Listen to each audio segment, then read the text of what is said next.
আসসালামু আলাইকুম। কেমন আছেন সবাই? আশা করছি আল্লাহর রহমতে ভালো আছেন। আলহামদুলিল্লাহ আমরাও ভালো আছি। আমার আরও একটা নতুন ব্লগে সবাইকে জানাই স্বাগতম। এখন বাজে সকাল ৬টা আর এখন থেকে আমি আমার ব্লগটা স্টার্ট করছি। আই হোপ আমার আজকের ভিডিওটি আপনাদের ভালো লাগবে।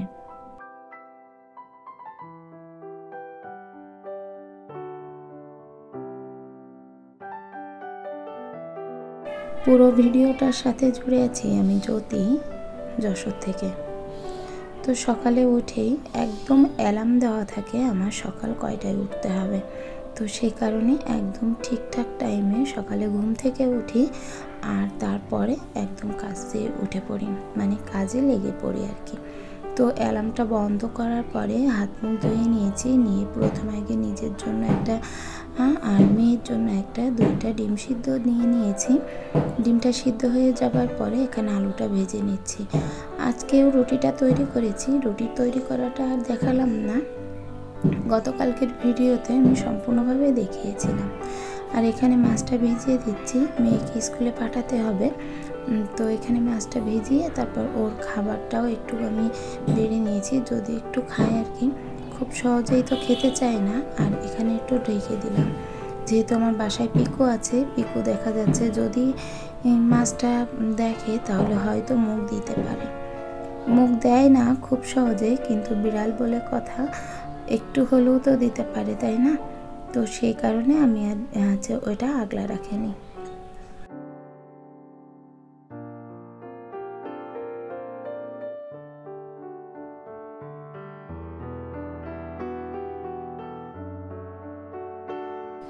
যে থালা বাসনগুলো লাগিয়েছিলাম সকালে কাজে আর তাছাড়াও রাত্রের কিছু ছিল, সম্পূর্ণটা একসাথে মেজে নিয়েছি। মেজে ধুয়ে আগে বাসনগুলো উপর দিয়ে নিলাম। আর এখন যে ডিমটা সিদ্ধ করেছিলাম সকালে, সেটা একটু নিরিবিলি বসে খেয়ে নিব। খাওয়ার পরে শুধুমাত্র ডিম সিদ্ধটা এখন খাবো, আর কোনো ভাত অথবা রুটি কোনো কিছুই খেতে ইচ্ছা করছে না।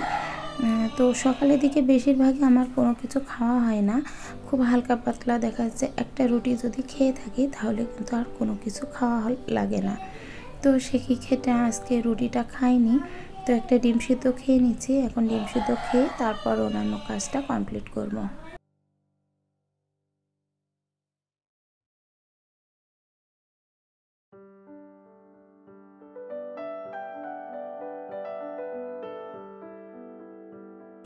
আগের দিন মনির স্কুল থেকে ভাবিরা কচুর শাক দিয়েছিল। আমি বলেছিলাম যে আমার একটু আয়রনের সমস্যা হচ্ছে, আর ডাক্তারে কচুর শাক তারপরে কলার মোচা এগুলো খেতে বলেছে। তো ওই ক্ষেত্রে ভাবিরা অনেকগুলো কচুর শাক এনে দিয়েছিল, বলছিল যে ভাবি এটা আমাদের বাসার, তা আপনি খেয়ে দেখেন নাকি কেমন হয়। তো কচু কুটতে যেহেতু হাতের অবস্থা অনেকটাই খারাপ হয়ে গেছে, একদম কালো হয়ে গেছে। আর এই যে কচুগুলো ভালো করে 2বার ধুয়ে নেব। আর এর পাতায় তো তেমনভাবে ময়লা দাঁড়ায় না, তারপরও 2বার ধোবো।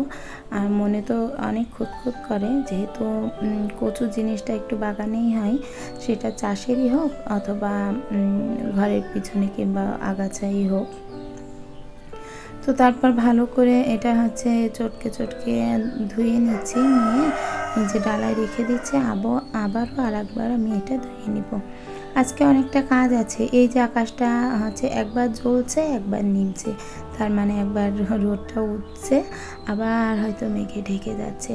তো সব কিছু মিলিয়ে অনেকটা সমস্যাই হয়ে যাচ্ছে এই ওঠানামার ভিতরে। নিজেকেও বারবার ছাদে উঠতে হচ্ছে এবং নামতে হচ্ছে।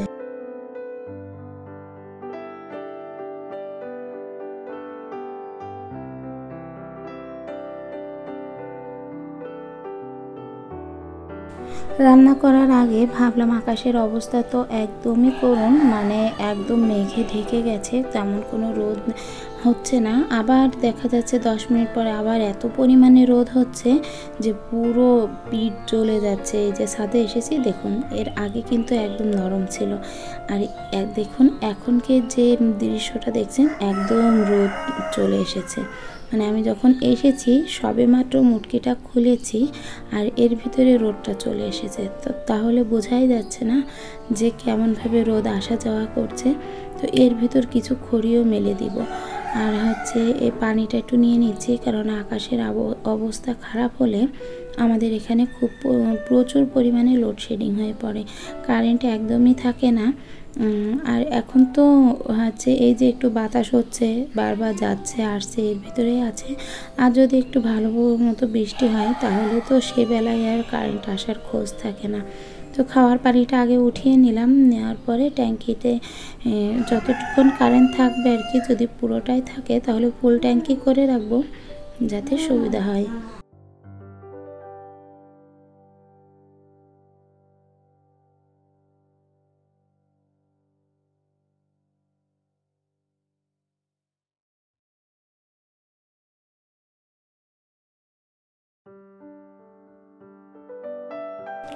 রোদ দেখে আর লোকটা একদমই সামলাতে পারছি না।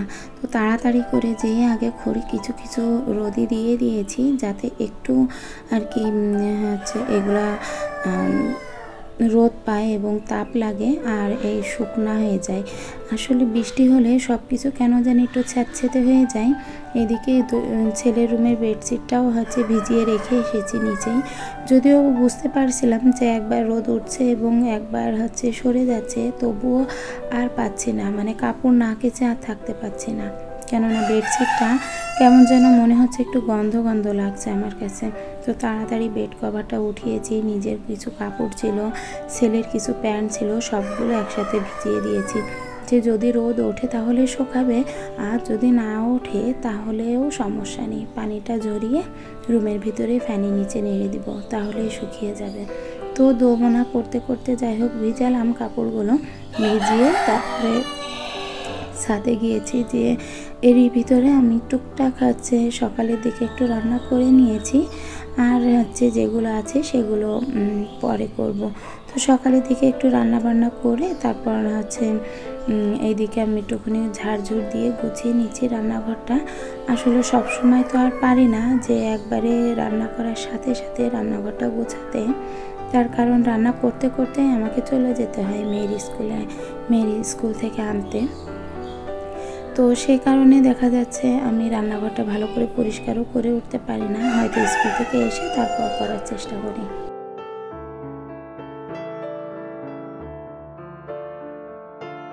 পুরো ঘর, খাবার টেবিল সব কিছু গুছিয়ে মুছে নিয়েছি। এবার রুমটা আমি মুছে নিচ্ছি। রুমটা মুছে নিয়ে তারপরে একবারে গোসল করতে যাব। আর কিছু কাপড় ভিজিয়ে রেখেছিলাম, তো সেই কাপড়গুলো একবারে কেচে রোদে দিব। কেননা বাইরে এখন দেখছি বেশ একটু রোদ বেরিয়েছে, আর এখনই যদি কেচে দিই তাহলে 1 ঘন্টা লাগবে আমার কাপড় শুকাতে। যদি ঠিকঠাক এমনটা রোদ হয় তাহলে বেশি সময় লাগবে না। রোদের যে পরিমাণে তাপ, তাতে 1টা ঘন্টা রোদ হলেই আমার যথেষ্ট। তো দেরি না করে তাড়াতাড়ি আগে হচ্ছে বাথরুমে গিয়েছিলাম, যেয়ে আগে সব কিছু কেচে নিয়েছি। তো আগে হচ্ছে এগুলো কেচে ধুয়ে নেওয়ার পরে না এত শান্তি লাগছে, মনে হচ্ছে না অন্তত ঘরে অল্প কিছু হলেও কেচে উঠতে পারেছি, এটাই শান্তি। মানে নোংরা থাকলে ভীষণ খারাপ লাগে, যেমনটা গার ভিতরে অস্থির অস্থির লাগে। আর রোদ দেখলেই তো মানে আমার লোভ সামলানো যায় না, মনে হয় যে কাপড়গুলো আগে কখন কাচবো।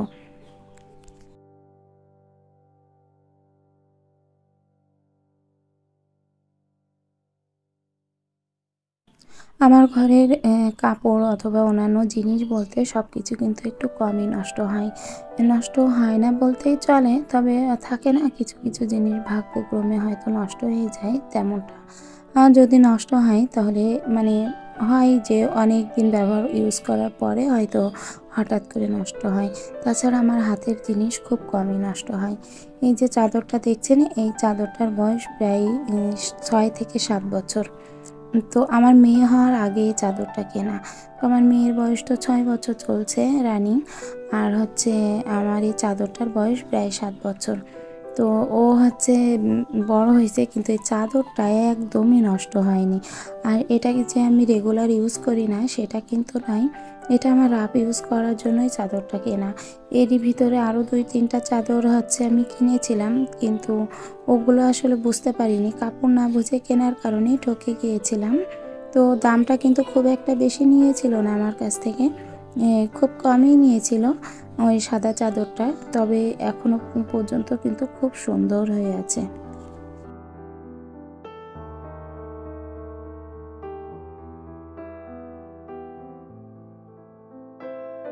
এখন বাজে বেলা 3:30 আর এখন দেখুন আমার হাজব্যান্ড হচ্ছে ফুসফুসে কিনে নিয়ে আসছে। তো আমাকে তাড়াতাড়ি বললো যদি এটা কাটো, তো আমি তো কাটতে পারছি না। তারপর ও এসে একটু ধরলো সাইড থেকে, বলছে আগে দেখো পানি কতটুকু আছে ভিতরে। তাই আমি দেখেই বলেছিলাম যে এটার ভিতরে কিন্তু অনেকটা পরিমাণে পানি রয়েছে। তো ও আবার বলছে যে ঠিকঠাক দেখো। তো আমি বলছি না, অবশ্যই পানিটা আছে, মনে হচ্ছে তো আছে। তো হচ্ছে বারবার বলছে না তুমি দেখো। আমি এবার কেটে দেখছি যে এর ভিতর কতটা পরিমাণে পানি খাওয়ানো হয়েছে আর কি। ফুসফুসটা পানিতে রেখে দিলে ওটা এমনিতেই টেনে নেয় এবং ফুলে পড়ে। আর এই দেখুন এখানে হাত দিয়ে চাপ দিলে বোঝা যাচ্ছে কতটা পরিমাণে পানি ঢোকানো। তো আমি বলছি এটা আমি একটা ডালাই করে উবুর করে রেখে দিই, দেখবা যে কতটা পরিমাণে পানি গলছে। তো কি আর করা, উনি ওরকমই প্রত্যেকটা জিনিস কিনতে গেলে আগে ঠকে বাসায় আসে, তারপর বলে যে এরপর থেকে আর কিছু হচ্ছে করবো না এমন। তো এখানে অনেকটা পরিমাণে পানি বেরিয়েছে। আমি এগুলো কেটে লবণ হলুদ দিয়ে সিদ্ধ করেছি। খুব যে একটা সিদ্ধ করেছি সেটা নয়, কোনো রকম হালকা জাল দিয়েছি। দেওয়ার কারণে এগুলো একটু শক্ত হয়ে গেছে। এবার এটাকে পিস পিস করে রান্না করতে হবে। তো হচ্ছে এই যে আমার হয়ে গেল।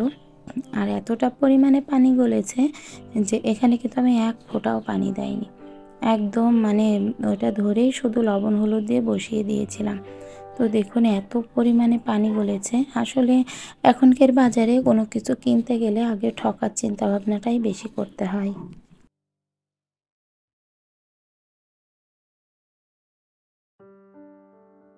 এখনো পর্যন্ত কি পরিমাণে পানি গলছে দেখুন, যতটা জাল হচ্ছে ততটাই হচ্ছে ভিতর থেকে একদম পানিটা বেরিয়ে আসছে। তো যাই হোক, দেখে মন খারাপ করে আর করার কিছু নেই। তো সন্ধ্যার সময় এদিকে আসলাম একটু নুডলস তৈরি করতে। নাস্তাটা তৈরি করে দিয়েই আবার হচ্ছে রান্নার কাজ করতে হবে। যে ফুসফুসি নিয়ে এসেছে ওগুলো আবার ক্লিন করে সুন্দর করে গুছিয়ে আবার ফ্রিজে রেখে দিব। তো এইদিকে হচ্ছে নুডলসটা করছে, একটু পেঁয়াজ দিচ্ছে আজকে। আর আমার মেয়েটা ছেলেটা স্যুপ নুডলস পছন্দ করে, কিন্তু আমার হাজব্যান্ড পছন্দ করে না।